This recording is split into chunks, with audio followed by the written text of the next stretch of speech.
दुश्मन से उम्मीद करते हो कि किसानों को अच्छी फसल के दाम देगा। दुश्मन से उम्मीद करते हो तुम्हें न्यूनतम वेतन देगा।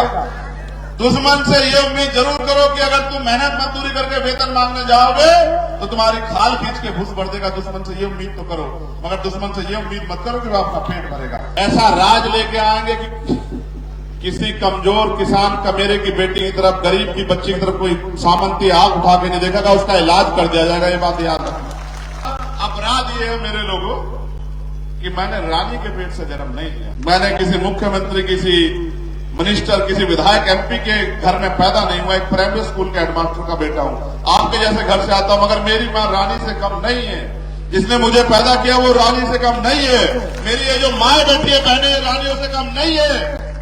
अब चमड़ा चाहे सर पे रखने के काम आए या पैर में, अब तुम तय करो। बाबा साहब अम्बेडकर ने कहा कि अगर चंद लोग फैसला करेंगे कि उनका नेता कैसा होगा, उनका विधायक कैसा होगा, उनका सांसद कैसा होगा, तो ये लोकतंत्र नहीं होगा। अगर पूरी जनता फैसला करेगी और जनता जिसके पक्ष में ज्यादा होगी, जिसको वोट ज्यादा देगी, वो अगर इस तरह से चुना जाएगा तो फिर माना जाएगा कि भारत में लोकतंत्र। सम्मानित साथियों, ऐसा ही हुआ। आपको जानकारी भी तो नए नौजवान लोगों को नहीं होगी, इसलिए आपसे कह रहा हूं। पहले वोट देने की उम्र थी 21 साल, फिर इसमें चेंज हुआ और वोट देने की उम्र तय हुई कितनी? 18 साल। पहले 18 साल का व्यक्ति नहीं दे सकता था, फिर ये अधिकार आया, दोबारा से इस पे चेंज हुआ। 18 साल का व्यक्ति बालिग माना जाएगा, वो वोट देके सरकार चुनेगा। आज हमारे बहुत सारे नौजवान हैं जो 18 साल पार करके पहली बार वोट देने जाएंगे। फैसला आपको करना है। देखो, हम राजतंत्र में दूसरे लोगों के डंडे से हाके जाते थे। गांव में बैठा एक जमींदार डंडा उठा देता, हमारे लोग कमजोर किसान पीछे हट जाते। और क्या क्या नहीं सहा आपने। इतिहास का आधार होगा, तुम्हारे जख्म क्रोध होगा तो यही रो पड़ोगे। मेरी बात को याद रखना। भारत में ऐसी व्यवस्था है कि मेरे शूरवीरों, मेरे बहादुर योद्धा, सुनो, देवदासी प्रथा थी कि महिलाओं को दान किया जाता, बच्चियों को, और मंदिरों में, धार्मिक स्थलों पर उनका शोषण होता था। आज भी चलिए इतिहास गवाह पढ़ना।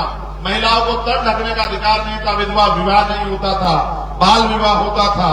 पहले बच्चों को ऐसे धर्मशास्त्रों में इस तरह की बातें लिख के आपके पहले बच्चों को नदी में दान करवाया जाता था। तमाम तरह की मुसीबतें, पाबंदियां आपके ऊपर थी। आप दिन के उजाले में नहीं निकल सकते थे।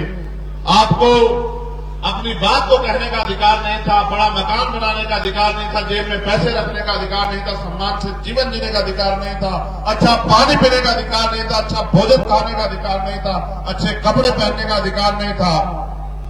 आपको खेत में भी कोई घुसने नहीं देता था। फिर आया लोकतंत्र, भारत का संविधान एक ऐसा उजाला 26 जनवरी 1950 को कि देश का हर एक नागरिक बराबर। लेकिन जब संविधान सभा में बाबा साहब अम्बेडकर स्पीच दे रहे थे तो उन्होंने कहा कि राजनीति में वन वोट वन वैल्यू, राजनीति में तो बराबरी हो जाएगी, लेकिन जब तक देश में सामाजिक गैर बराबरी रहेगी, जाति के आधार पर छुआछूत भेदभाव रहेगा, ऊंच नीच रहेगी और आर्थिक गैर बराबरी रहेगी, अगर हमने इस विषमताओं को दूर नहीं किया तो अंततः संविधान जो है ये लोकतंत्र, राजनीतिक लोकतंत्र, सामाजिक लोकतंत्र नहीं बन पाएगा। और एक समय ऐसा आएगा कि हमारे लोकतंत्र पे खतरा मंडरा जाएगा। अब गौर करो कैसे आया खतरा। जब बाबा साहब अम्बेडकर लड़ के वोट का अधिकार दिला रहा था तो दुश्मन क्या कर रहा था, सोचो। जब ये दामोदर यादव आगे बढ़ने का प्रयास कर रहा है, इनके विरोधी क्या कर रहे होंगे, सोचो। इनके विरोधियों ने क्या किया, इनके खुद की जाति का एक प्रत्याशी एक पार्टी से उसको पैसा दिला के टिकट दिलवा दिया कि आजा लड़, हरा दे दामोदर को किसी तरह से। ये षड्यंत्र है। मैं इसलिए कह रहा हूं, गौर करो कि जब बाबा साहब आपको वोट के लिए लड़ रहे थे, आपको वोट का अधिकार मिले, तो दुश्मन भी प्रयास कर रहा था। दुश्मन ने कहा कि इनके पास वोट है और हमारे पास नोट है। इनकी जरूरत पैसा है, इनको घर चलाना है, इनको रोटी, इनको मकान बनाना है, इनको बच्चों की शादी करनी है, पढ़ाई लिखाई करनी है, करवानी है, इनको इलाज करवाना है, तो इनकी वोट को हम लोग नोट से खरीद लेंगे। और बाबा साहब अम्बेडकर लंबे समय प्रयास करते रहे कि वोटों की बिक्री बंद हो जाए, क्योंकि आर्थिक गैर बराबरी थी। 14 अगस्त जब हम गुलाम थे भारत में 1947 को, 15 अगस्त को आजाद हुए, लेकिन 16 अगस्त को भी आपकी जेब में कोई पैसा नहीं आया। जो 14 अगस्त में जिसकी जेब में जो पैसा था, 16 अगस्त को भी वही था, 17 को भी वही था, 18 को भी वही था। यानी कि देश में राज तो बदला, अंग्रेज चले गए, लेकिन ना धन बटा, ना धरती बटी, ना राजपाट बटा, ना उद्योग बटे, ना नौकरी आई, और इन सबको लाने के लिए संविधान आया। तो मैंने कहा दुश्मन ने षड्यंत्र किया। षड्यंत्र ये था कि इनकी वोट को नोट से खरीद लेंगे। बाबा साहब हमारे रह अपने 4-4 बच्चों को कुर्बानी देके और 22-22 घंटे जाग के समाज को तैयार करते रहे कि मेरे लोगों, अपनी वोट का सौदा मत करो, वोट को बेचो मत। लेकिन वो बोलते बोलते चले गए, मेरे लोगों हमारा राज स्थापित नहीं हुआ, आपने बात नहीं मानी। फिर मान्यवर काशीराम साहब क्लास 1 के अधिकारी, एक बार बाबा साहब के अम्बेडकर के मिशन के बारे में पता लगा, नौकरी छोड़ दी। आज हमारे लोग नौकरियों के पीछे भागते हैं, कहते हैं नौकरी पहले मिशन बाद में।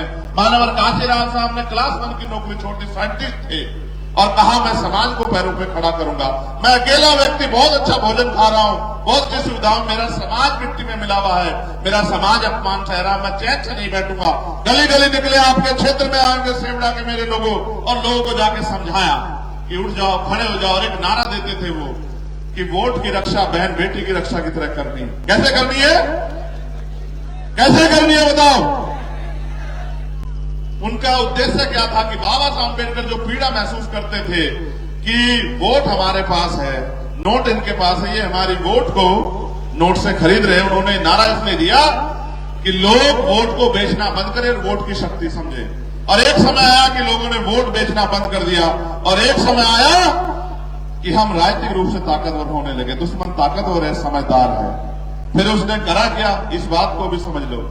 उसने कहा भाई अब देखो काशीराम जैसा एक आदमी आ गया है जो तोड़े से टूट नहीं रहा है, जो डराए से डर नहीं रहा है, जो खरीदे से खरीदा नहीं जा रहा है, अब कैसे करोगे। उन्होंने कहा अब तक हम वोट खरीदते थे, अब वोट की गठरी खरीदेंगे। अब हमारा आदमी इनकी पार्टी में जाएगा, वहां से टिकट लेगा, वोट इनका लेगा और काम हमारा करेगा। और अब ऐसा ही होता है। दामोदर यादव को प्रत्याशी हमने क्यों चुना पता है आपको? सिर्फ इसलिए नहीं चुना कि ये विधायक बन जाए, इसलिए चुना क्योंकि ये नेता नहीं, ये लीडर है, ये लड़ता आ रहा है, हमारे गैर मौजूदगी में लड़ता आ रहा है। और मैं ये मानता हूं कि अगर आपके बीच में एक लीडर खड़ा हो गया तो एक के पीछे एक इतने लीडर तैयार होंगे। ये मध्य प्रदेश है, यहाँ 90% आबादी दलित, पिछड़े, आदिवासी और माइनॉरिटी के लोगों की है। आपने जातिगत जनगणना बिहार की देखी, बिहार की जातिगत जनगणना कहते हैं कि 90% आबादी दलित, पिछड़े, आदिवासियों और मुसलमानों की है। और फिर अभी आर्थिक आंकड़े जारी नहीं हुआ, अगर आर्थिक आंकड़े जारी होंगे आपको जानकारी होगी कि 90% लोग 10% पैसे से अपने बच्चों का पेट किस तरह पाल रहे हैं, आपको पता लगेगा। और 10% लोग 90% पैसे से कैसे ऐश कर रहे हैं भारत में, इसका भी आपको पता लगेगा कि क्या चोर बाजारी चल रही है। अमीर का कुत्ता भी एसी में सोता है, अमीर का कुत्ता भी 4 पहियों की गाड़ी में घूमता है, और किसान को बंद कर देते हैं 10,000 रुपए में। 1-1 लाख करोड़ रुपए लेके इनके पूंजीपति मित्र मोदी जी के भाग गए। किसी ने सवाल नहीं पूछा, आप 10,000 रुपए का बिल रोक लो, आपकी बिजली काट देंगे और आप पे मुकदमा करके आपको जेल भेज देंगे। ये हालत है आज देश की। मैं आपको कहना चाहता हूं, और आप चेक करा लो, केंद्र सरकार और स्टेट की सरकार को जो गोदाम में अनाज सड़ रहा है, गरीब के पेट तक नहीं पहुंचा, ना गरीब भूख से मर जाए, लेकिन वो अनाज सड़ जाएगा, उससे कोई फर्क नहीं पड़ता। अंत सरकार का उद्देश्य ये है कि ये अपने पैरों पे खड़ा ना हो और इनका पेट ना भरे, इसलिए व्यवस्था बना के आपको लूटने, खसोटने और खरीदने का काम किया जा रहा। मैं आपको ये कहना चाहता, बहुत हो गया, बहुत जुर्म आपने सह लिए। 12 फरवरी को हम लोग भोपाल में आए थे और बड़ी संख्या में आप लोग भी पहुंचे होंगे, और हमने अपनी सरकार को जो है अपना ज्ञापन दिया कि ये हमारी मांगे सरकार ने हमें छोड़ दिया, हमारी खबर नहीं ली। मैंने जब पता किया दामोदर यादव के बारे में कि आप देखो नेता पता करता है पैसा कितना है, कंपनी है, फैक्ट्री है, नहीं, मैंने जब पता किया तो मैंने पता किया कि जब 2 अप्रैल में दलित समाज के लोग अपने अधिकारों के लिए सड़कों पे आंदोलन कर रहे थे तो दामोदर यादव उनके बीच में खड़ा था, दामोदर यादव उनका नेतृत्व कर रहा था, और भारतीय जनता पार्टी के लोग उसमें मुकदमा लिखवाने के लिए घूम रहे थे। ये तो ताकतवर है, मुकदमे तो 16 झेल रहा है, कौन झेल लेता। लेकिन आप ये सोचो कि आपके बुरे समय में आपके साथ कौन। हमारे कुछ साथियों को निराशा भी लगी होगी जो लड़ना चाहते थे, उनको ये भी लगा गया, हमसे पूछे कुछ फैसले राजनीति में बड़े कठोर ले जाते हैं। और फिर मैं कह रहा हूं अपने नेता और उसकी नीति पे भरोसा रखो। मैंने किसी धंधा सेठ के बेटे को आगे बढ़ाने के लिए यहां नहीं खड़ा किया, आपके बीच के व्यक्ति को जो लड़ रहा है मेरे जैसा है, मैं भी 20 साल से झंडा उठा के घूम रहा हूं और ना सीबीआई रोक पाई, ना ईडी, ना इनकम टैक्स, ना जेल। 16 महीने जेल में रहा। मेरे लोग अपने दिल पे हाथ रख के पूछना, मैं खून हूं आपका। 16 महीने जेल में रहा। एक रात मैंने ऐसे काटी। मेरी दवाई बंद कर दी, मेरी मुलाकात बंद कर दी, मेरी किताबें बंद कर दी, मेरा खाना बंद कर दिया, सूखी रोटी मेरे आगे पटक दी। और मैंने याद किया अपने महापुरुषों किस तरह से हमारे लोगों ने जीवन बिताया। मैं डटा रहा लेकिन हिम्मत नहीं हारी। एक एक रात मैंने सोच के काटी, अगर मुझे मौका मिलेगा तो ऐसा इतिहास लिखेंगे जिसको सदियों सदियों पढ़ा जाएगा, ऐसा इतिहास लिखेंगे। और मेरा अपराध ये है मेरे लोगों कि मैंने रानी के पेट से जन्म नहीं लिया। मैंने किसी मुख्यमंत्री, किसी मिनिस्टर, किसी विधायक, एमपी के घर में पैदा नहीं हुआ। एक प्राइमरी स्कूल के हेडमास्टर का बेटा हूं। आपके जैसे घर से आता हूं, मगर मेरी मां रानी से कम नहीं है। जिसने मुझे पैदा किया वो रानी से कम नहीं है। मेरी ये जो माए बैठी है, बहनें, रानियों से कम नहीं है। ये मेरा अपराध है, इसलिए मैं ताकतवर लोगों की नजरों में चुभ गया। उनको लगता है अगर ये गरीब का बेटा खड़ा होगा। आप मुझे अपने जिम्मेदारी से बताओ, अगर चंद्रशेखर आजाद ताकतवर होगा तो क्या आप ताकतवर होंगे नहीं होंगे? बताओ। अभी तो शुरुआत हुई है। आज मैं यहाँ सभा करने आया हूँ। यहाँ एक और बड़ी सभा होगी दूसरी पार्टियों की, और उनका एक सूत्रीय कार्यक्रम होगा कि चंद्रशेखर आजाद ताकतवर नहीं होना चाहिए, चाहे बीजेपी जीत जाए, चाहे कांग्रेस जीत जाए। मैं आपसे पूछना चाहता हूँ, यहाँ कांग्रेस भी थी, यहाँ बीजेपी भी थी, आपका भला हुआ क्या? आप बताओ। मैं तो यहाँ वोट मांगने नहीं आया, मगर ये बताओ कभी आपके ऊपर आंख उठी, मैंने पीछे पलट के देखने दिया आपको? आज अगर आप मुझसे प्यार करते तो मैंने कुछ दिया थोड़ा ही आपको, बस आपके लिए मेहनत करके प्यार कमाया। और जब मैं इनकी सीबीआई ने इनकम टैक्स से नहीं रुका तो इन्होंने मेरे ऊपर गोली चलवा दी। मैं 4-4 गोली खा के बैठा हूं, लेकिन मैं तीसरे दिन गया था भरतपुर ये बताने के लिए कि शेर का बच्चा हूं, हटूंगा नहीं। विशेष बात को याद रखना, डॉक्टर बाबा साहब अम्बेडकर का सिपाही हूं, हौसला नहीं दिखाने दूंगा। और याद रखना, अगर एक चंद्रशेखर आजाद जाएगा तो लाखों चंद्रशेखर आजाद तैयार हो गए देश में, तुम रोक नहीं पाओगे। और फिर कहता हूं, डॉक्टर बाबा साहब अम्बेडकर ने कहा कि 21वीं सदी हमारी है, कोई रोक नहीं सकता। 21वीं सदी में दलितों का, पिछड़ों का, आदिवासियों का और अल्पसंख्यक समाज में मुसलमान, जैन, सिख, बौद्ध कमजोर वर्गों का राज आने के लिए बाबा साहब अम्बेडकर ने तो रानी का पेट बहुत दिन पहले चीर दिया था, आजाद होने से पहले, और कहा कि रानी के पेट से अब राजा नहीं पैदा होगा, राजा आपके वोट से तैयार है। ये कौन राजा? ये कौन राजा है जो कह रहा हम राजा? लोकतंत्र है। अगर जो खुद को राजा कहता आपके दरवाजों पे चुनाव के समय ना करगड़ता हुआ दिखाई दिया, तब मुझे बताना डॉक्टर बाबा साहब अम्बेडकर की वोट में कितनी शक्ति थी। राजा भी आएगा, महाराजा भी आएगा, सेठ जी भी आएंगे, भट्ट जी भी आएंगे और आपके दरवाजों पे ना करगड़ेंगे और ये कहेंगे मेरी माँ हो, मेरी बहनों, मेरे बच्चों, मेरे बुजुर्गों, कुछ पैसे ले लो, शराब ले लो, साधन ले लो। वो तुम्हारा भला चाहने नहीं आएंगे, वो तुम्हें बेखरीदने आएंगे। मैं तुमसे पूछना चाहता हूं, तुम बिकाऊ हो? बिकाऊ हो तो भैया पीछे हट जाओ। ये नीला पटका डालने के लिए बहुत बड़ा जिगरा चाहिए, बाबा साहब का झंडा उठाने के लिए बहुत बड़ा जिगरा चाहिए, और बाबा साहब का आंदोलन चलाने के लिए बहुत बड़ा दिल चाहिए। ये कोई आसान काम नहीं है। हमारे सामने का अभी बैठे हुए ये खड़े हो जाओ, खड़े हो जाओ। और जब वो गाना बजे तो ऐसे मूछे तान तान के नाच रहे है, तो हमारी भी मूछे ऊंची हो गई जब हमने इनको नाचते देखा। ये नीला झंडा ये बाबा साहब अम्बेडकर ने हमें दिया, और हमने बहुत प्रयास किया मेरे लोगों कि जो पुराना दल है हम एक हो जाए, लेकिन हमारी गलती इतनी ऐसी है, एक तो हम गरीब परिवार से आते हैं, दूसरी हमारे स्पीड ज्यादा है। समझ रहे हो? यही हमारे लिए अगर होते थोड़े बेवकूफ टाइप, थोड़े लालची, पैसा कमाने वाले, विधायक बनने वाले, तो सब रख लेते। सबको पता है, देखो जिसके पास समस्या है उसको कोई बुरा नहीं कह रहा, उसका कोई विरोध नहीं कर रहा है। जिसके पास सलूशन है उसका विरोध कर रहा है। और हमारे पास सलूशन, एक बार मौका दे के देखो, आपने सबको दे दिया बेहतर शिक्षा हर गरीब के लिए, हर परिवार के लिए सुलभ शिक्षा। अगर डॉक्टर, इंजीनियर, IAS, IPS बनना चाहता तुम्हारा बच्चा, तुम्हें जमीन नहीं बेचनी पड़ेगी, किसी आगे हाथ नहीं फैलाना पड़ेगा, कोई कर्ज नहीं लेना पड़ेगा। ये जवाब दे के जाऊंगा यहां से आपको। अगर बहन बेटी की शादी करनी हो तो किसी की तरफ उम्मीद से नहीं देखना पड़ेगा, गिरवी नहीं रखना पड़ेगा आपको। और अगर बढ़िया इलाज है, मैंने तो खोया अपने पिता को, मेरी जेब में पैसे होते, मैं भी धंधा सेठ का बेटा होता तो बचा लेता अपने पिता को। जिस दिन आप पे पड़ेगी होगी, आपको याद आएगी कि आपका पिता बीमार होगा, आपका भाई बीमार होगा, माँ, बच्ची बीमार होगी, बहन, और आपके जेब में पैसे नहीं होंगे तो मेरी स्थिति में आ जाओगे, आपको याद आए। मैंने अपने पिता को खो दिया, मैंने उसी दिन तय कर लिया था किसी गरीब को आंसू नहीं बहाने दूंगा। लेकिन याद करो यार, हम हजारों की संख्या में यहां इकट्ठा हुए दामोदर, कई बार तुमने इससे बड़ी बड़ी भीड़ जुटाई होगी, मगर शक्ति किस चीज में इनको ये पता नहीं है। शक्ति वोट से मिलती है, भीड़ से नहीं मिलती मेरे लोगों। अगर आपने एक एक वोट दामोदर भाई के पक्ष में डाल दी तो फिर आप शक्ति विहीन नहीं रहोगे, फिर आप शक्तिशाली हो जाओगे।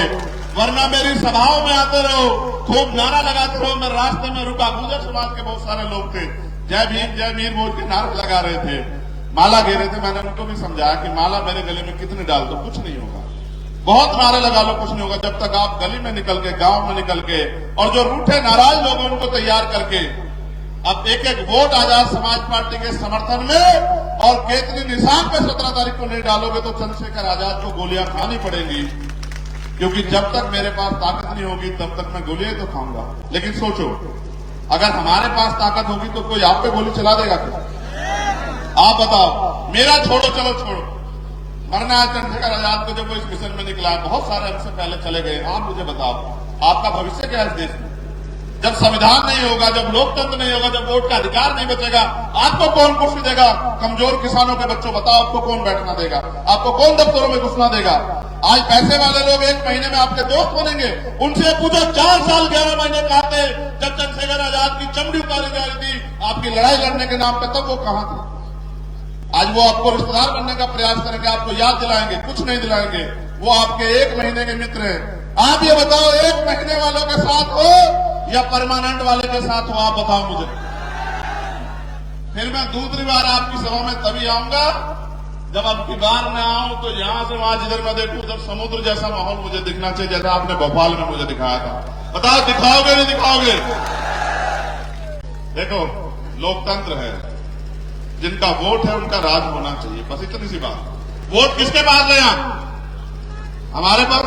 राज किसका होना चाहिए? अभी किसका है? दुश्मन से उम्मीद करते हो कि किसानों को अच्छी फसल के दाम देगा? दुश्मन से उम्मीद करते हो तुम्हें न्यूनतम वेतन देगा? दुश्मन से ये उम्मीद जरूर करो कि अगर तुम मेहनत मजदूरी करके वेतन मांगने जाओगे तो तुम्हारी खाल खींच के घुस बढ़ देगा। दुश्मन से ये उम्मीद तो करो, मगर दुश्मन से ये उम्मीद मत करो कि वो अपना पेट भरेगा। अगर अपना पेट भरना, अपने समाज को पैरों पर खड़ा करना है, और अगर आपको यहाँ ताकतवर बनना है मेरे लोगों, जो आपने 5 साल ना धूप देखी, ना दिन देखा, ना रात देखी, ना आंधी देखी, ना तूफान देखी, क्या मैं जानता नहीं हूं छोटे छोटे साधनों में किस तरह से हमारे लोगों ने लड़ाई लड़ी? इधर जब मैं सुन रहा था ना तो इसकी भैया की भाषा जो है ना, यहां से मुझे वो याद आ रहे थे। वो कौन से बाबा आपके यहाँ, बागेश्वर वाले वो मुझे याद आ रहे थे इनकी भाषा से। जब ये बोल रहे थे तो हम वही पकड़ के शुरू किए। सर पे हाथ रखने से जिंदगी बदले ना बदले, लेकिन बटन दबाने से जिंदगी बदलेगी, ये बात आप याद रखें। मैं किसानों से भी पूछना चाहता हूं, आप चाहते हो दामोदर यादव आगे बढ़े? देखो मेरी बात सुनो, जातियों को तोड़ के नहीं, जातियों को जोड़ के जीत सकते हैं। एक जाति से कामयाब नहीं हो सकते हैं। आप अपनी पूरी 100% लगाना, ये इधर से अपना 100% लगाए, उधर से किसान 100% लगाए, और ऐसी मिसाल कायम करना। देखो याद रखना, क्या दिखाएं बताओ? कुछ दिखाएं इसमें खास है, चमड़े की है, चमड़े की। कारण बताएं क्या है? ये चमड़ा हमारे शरीर पे भी है। अब चमड़ा चाहे सर पे रखने के काम आए या पैर में, अब तुम तय करो। अब हम तुम्हें बता दिए सारी बात। अगर कर दिए गलती तो फिर खाल खींचेगी, दुश्मन खींचेगा। फिर मुझसे मत कहना रोज चिल्ला के कि आज यहां हत्या कर दी, आज यहां, मुझसे मत कहलवाओ।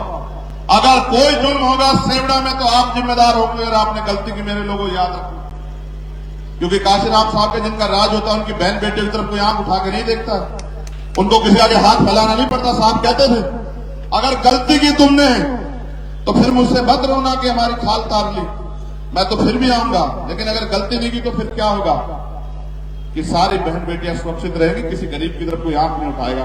और मैं तो फिर कह रहा हूं, आज फिर कह रहा हूं तुमसे चिल्ला के, ऐसा राज लेके आएंगे कि किसी कमजोर किसान कमेरे की बेटी की तरफ, गरीब की बच्ची की तरफ कोई सामंती आग उठा के नहीं देखेगा, उसका इलाज कर दिया जाएगा। ये बात याद रखना। किसी की जमीन पे कोई कब्जा नहीं करेगा, कोई सामंती भारतीय जनता पार्टी के सहारे पे उसका इलाज कर दिया जाएगा और कोई अधिकारी कर्मचारी किसी को निर्दोष को फंसा नहीं पाएगा, चाहे वो मुसलमान हो, चाहे वो पिछड़ा हो या दलित हो, आदिवासी कोई हो, चाहे किसी के घर पे जबरन बुलडोजर नहीं चलेगा, वरना ये सब यही है। तुम मानते हो संविधान को खतरा है? कितने लोग मानते हो? हाथ खड़े करियो। फिर एक बात का जवाब और दे दियो, ये सब सारी पार्टियां यही है, उनपे विधायक एमपी भी है, फिर कहां को खतरा हुआ बताओ? हुआ है नहीं सारी पार्टियां यहां इस देश में, फिर कहां को खतरा हुआ? खतरा इसलिए हुआ क्योंकि वो पार्टियां सब लोग आपकी अपनी नहीं। अगर आज कोई आपका अपना है तो वो भीम आर्मी और वो आजाद समाज पार्टी है। नेशनल दस्तक की आपसे गुजारिश है कि अगर इसको बचाना चाहते हैं तो नेशनल दस्तक को सब्सक्राइब करने के लिए रेड कलर के सब्सक्राइब बटन को दबाएं, फिर बेल आइकन की घंटी दबाएं। नेशनल दस्तक को बचाने के लिए बहुत जरूरी है कि हर खबर को शेयर करें, लाइक करें, कमेंट जरूर करें।